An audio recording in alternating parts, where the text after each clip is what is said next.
Dziękujemy bardzo. Thank you very much. Magnifico rettore, Your Magnificence, dear professors, and all the members of the Academic Senate, representatives of the Parliament, of the city and of the region, thank you for your kindness with which you decided to show to me today. I know very well that this is a fruit of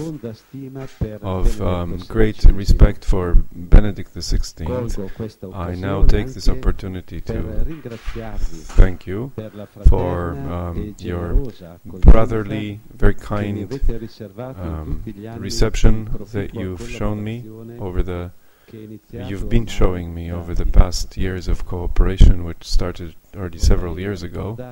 I would like to recall the first conference to which I was invited here into Bydgoszcz, and whose topic was ethics in the media and the ways of communication in the era of globalization, choices and dangers. Several years have passed since this first encounter, and all these years were rich and fertile in cultural exchanges and impulses for reflection, of studies, thoughts and learning of how to say in simple language what is the discovered truth. Thank you in particular, dear Madame Rector, for your kind words at the moment when I was distinguished with this title of Professor of the school. I am truly grateful for the decision that the Academic Senate of this university decided to take in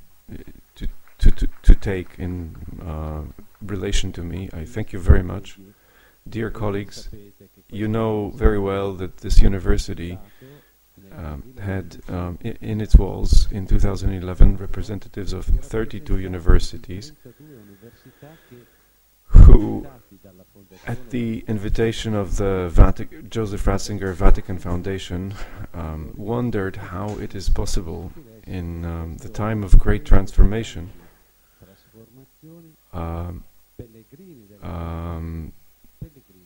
with pilgrims of peace and pilgrims of the truth to this great first great Congress, and we bear it in our hearts. The Secretary of State of Vatican, His Eminence Tarcisio Bertone, decided to participate in these events, and he opened the Joseph Ratzinger Studies Center. This was the first fruit and promise of the future way, precisely from this first Congress. We all remember very well that on this occasion, at the Foundation's request, the Cardinal also delivered a lecture on the encyclica Caritas in Veritate. The echoes of the papal text embraced not only the world of finance and economics and politics, but also the varied and complex world of research and cultural research and universities. Here in this university, to use the famous word of Benedict XVI, we have learned to ask, is it true what they tell us? And if it is true, does the truth concern us? And how does it concern us?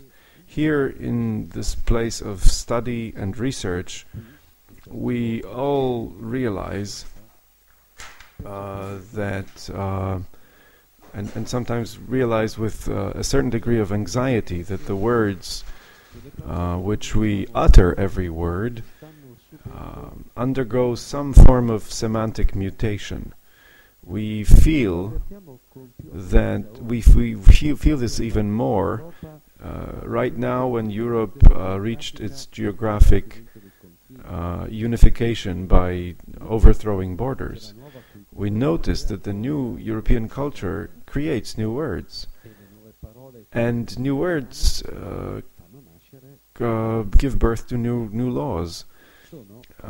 So the point is that the new laws, which many pressure groups would like to be accepted and admitted and shared by you and by European nations, where in pure functionalism there is no place even for God, and also for the human being, and also for the human being as a function.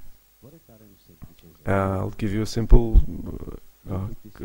corroboration of this.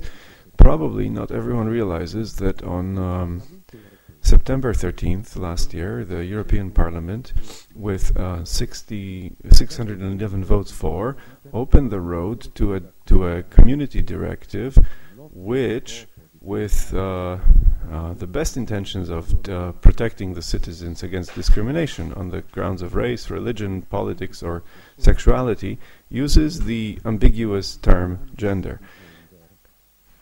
In this text, we read that the sexual and gender identity of a human being is understood as a profound sense, internal sense, and individual experience of one's gender, and it may or may not correspond with the gender marked at birth.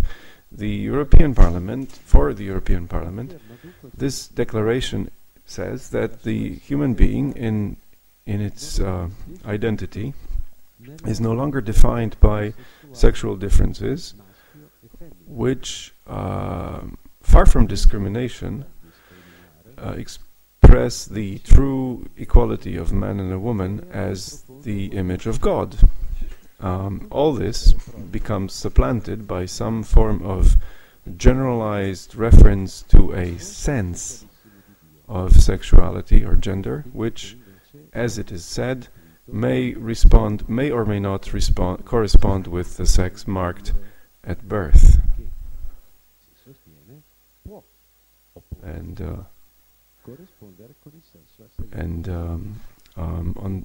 This is a small fact, but it speaks volumes, and it allows us to realize with clarity how Europe lost its cultural cohesion, social cohesion, and spiritual cohesion without respect to these differences, which have always meant richness. And these instead were unified with in the new legal system. And in this industrious and active center of university life, there is no point in hiding the fact that among this richness that the European continent has at its disposal, there is also the Christian faith. And similarly, we should notice that every European nation can and should say about itself that faith created its mother country, and if they abandoned their faith, they would abandon the sense of their own life. For this reason, we need to remind you that this loss of perspective is one of the greatest challenges that we need to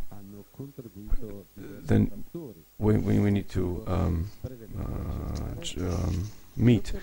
The loss of this consciousness was brought on by numerous factors, which I would like to mention, and one of them is related to communication. Communication is one of the most important challenges of our era, and it is precisely here that the university work becomes manifest, because university lecturers and educators must seek a language and find a language which will recast anew the words and the joyous truth of faith, and it's their job to make it all understandable by students. And all this, as you well know, at a university must be offered in a rationally motivated way. In other words, we're all aware that in university life, due to the fact that it is a place of research and discussion, this challenge will be accepted with clarity, and I would even say with a force.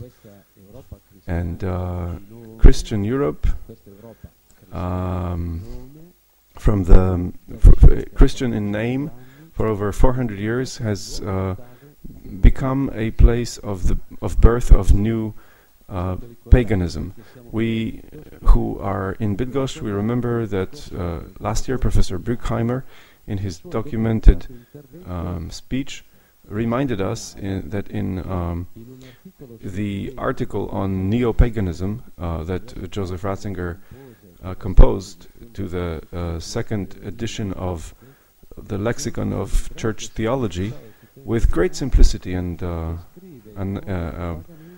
insight, he describes new paganism after Christ was born. And here it seems that I could make another step.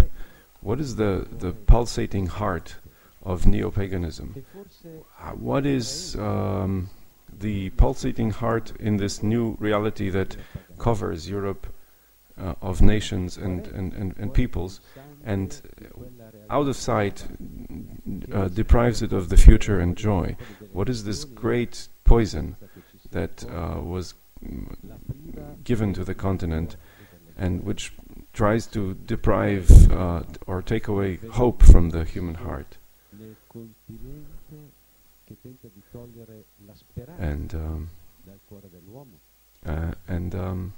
I now come back to the words of Pope Benedict the 16th.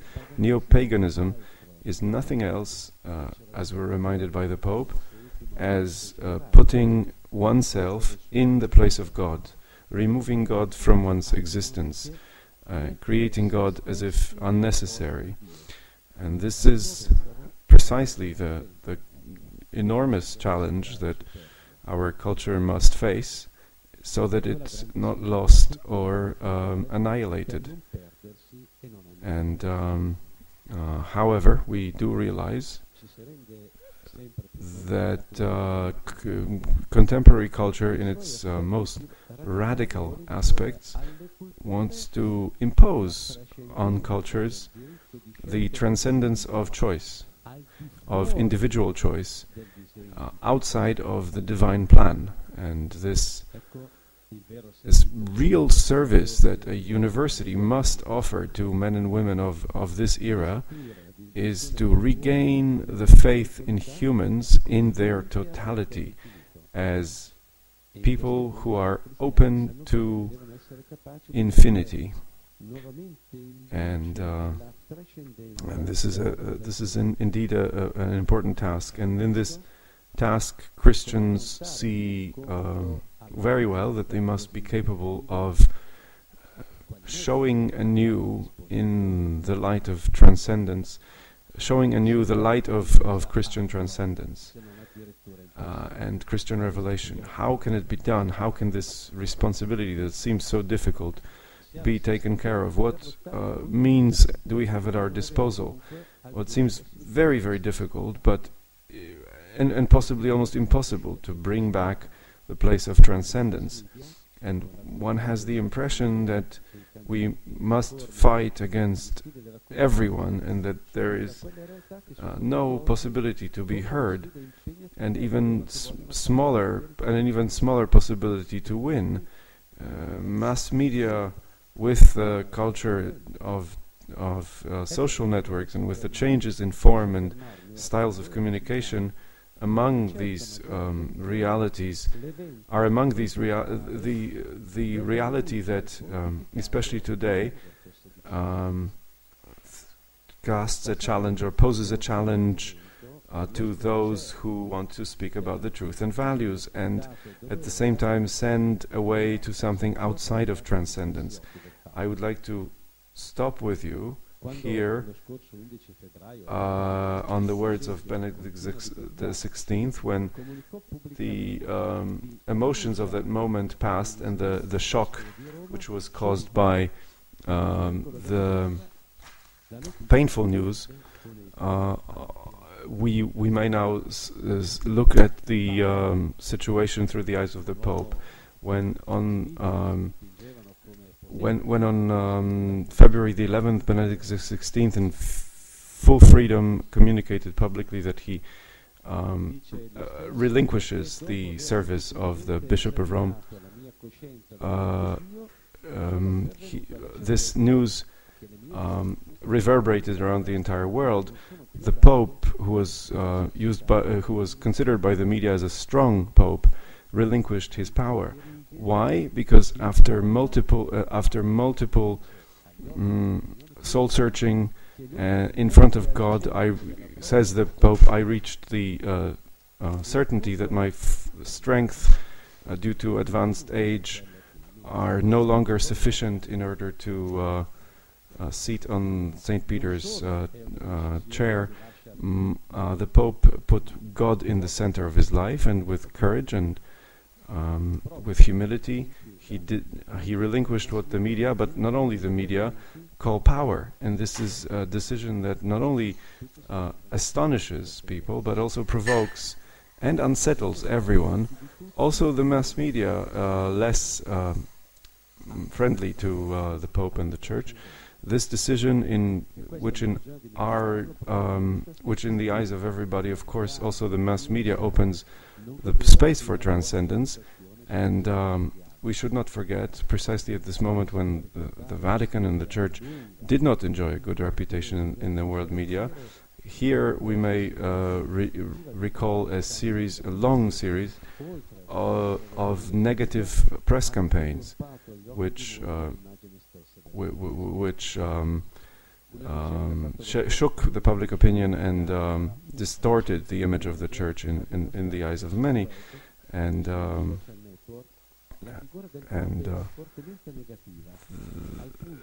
the image of the Pope was presented as really negative, to the point that half of the content placed online on the Pope, almost half, is negative in tone and harmful in its influence. Despite all this, over a few hours from the news of the Pope's resignation, everything changes.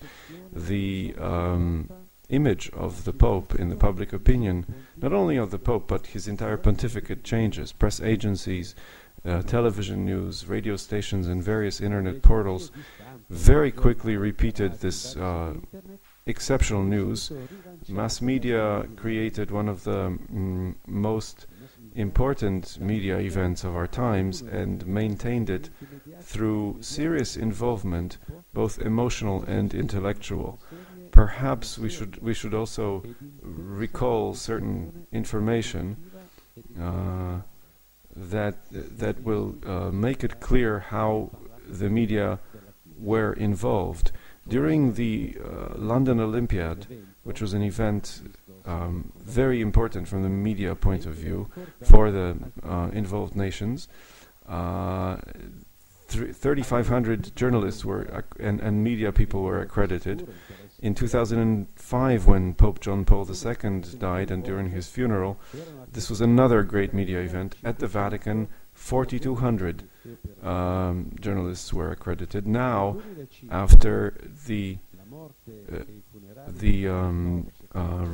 announcement of resignation of Benedict XVI, and during the conclave, which finished which was concluded with the election of Pope Francis, the number of accredited journalists were 6,500, and journalists and media people.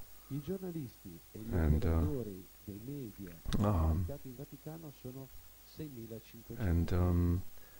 a certain inquisitive journalist says that in a church attacked by the media, very often these attacks are groundless, and sometimes they're not groundless.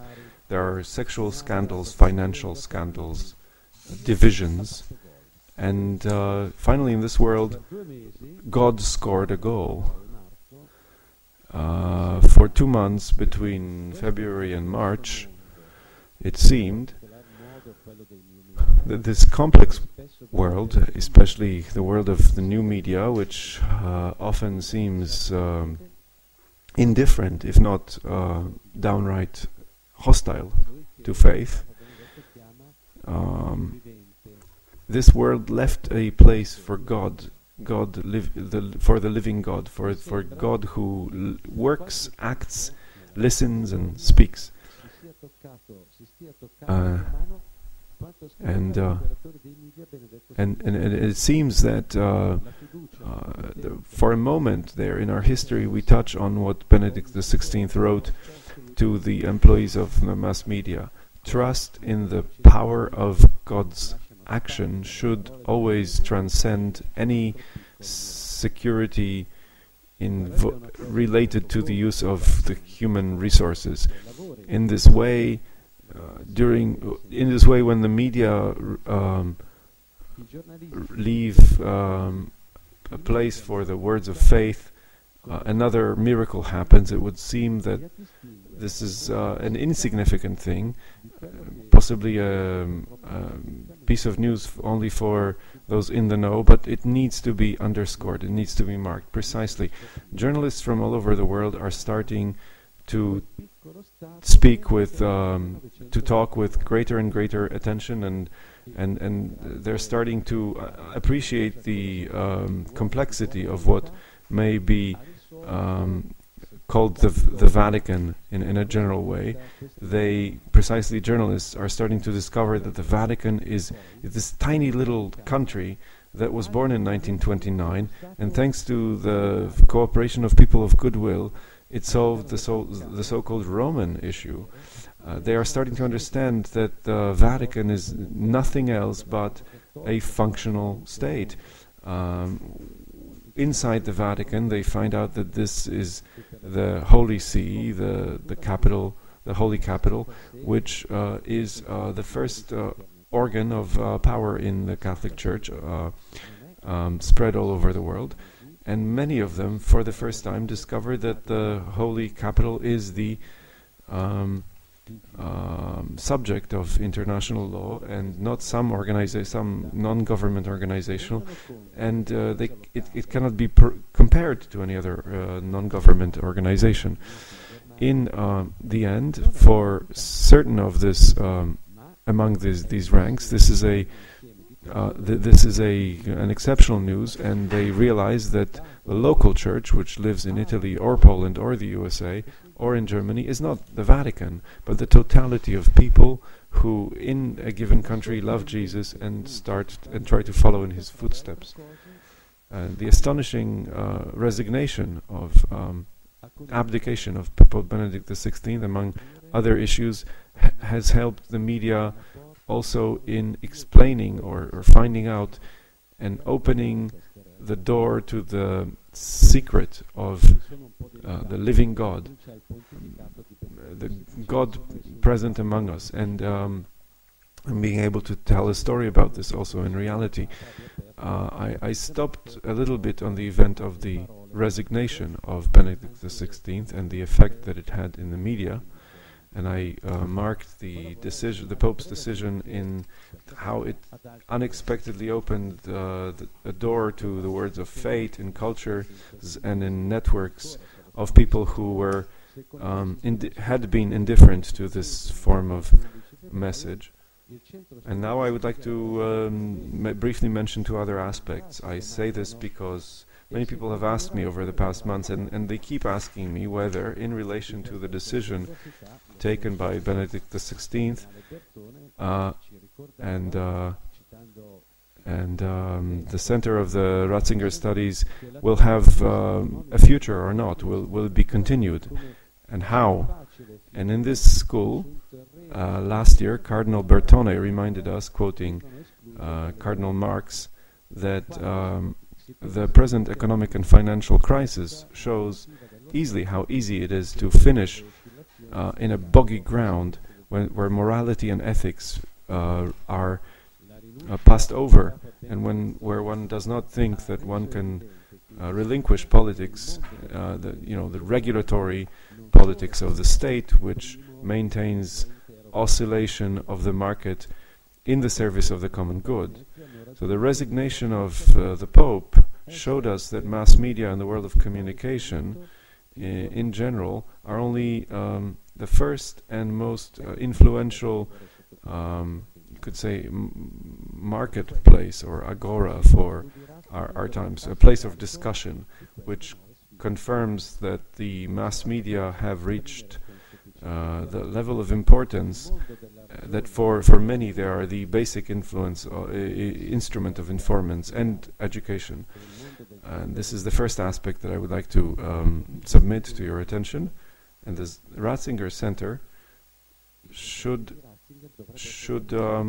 take the new challenges, whether or not it will be possible to express with sufficient clarity the world of reason and the world of faith, the world of laymen and the world of religion need each other, and they should not be afraid of a deep-end, continued dialogue for the good of our civilization. And I would also like to consider the second aspect, briefly. Cardinal Schönborn, the Archbishop of Vienne, in 2012, had a lecture at the Catholic University of America in Washington, and he said in this lecture that in many countries, and speaking more generally on the political arena of Europe, there are tendencies becoming stronger which sort of discuss and challenge and oppose ever more strongly the Christian roots of Europe. He expressed the opinion that that Christianity for many is an element that is foreign in the society, shaped by reason, by the Enlightenment, and by democratic rules. And the Ratzinger Center is aware that Christianity itself has a gigantic communicational charge, because Logos is not a mathematical reason. Logos has a heart. Logos is love, and it's able to express through its activity that believing is nothing else in the darkness of the world, as touching the hand of God, and in silence listening to the world, to the word, to Logos, and knowing of love. And these two perspectives, these two visions that are mentioned here, I expressed in very simple words, but these are perspectives that, in my opinion, may open the door to the future work of the Joseph Ratzinger Center.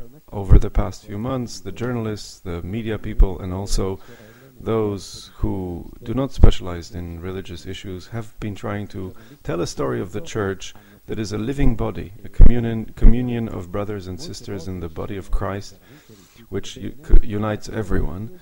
And journalists from all over the world have been trying, and in my opinion, have been successful in saying that the Church exists to communicate this, the truth, good, beauty in the person. Many employees of the media, also far from the Christian faith, have tasted the ability of telling stories.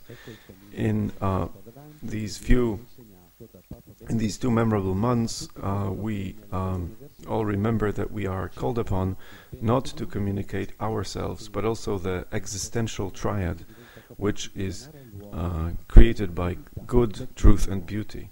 And this is the road which stands ahead of us. Thank you.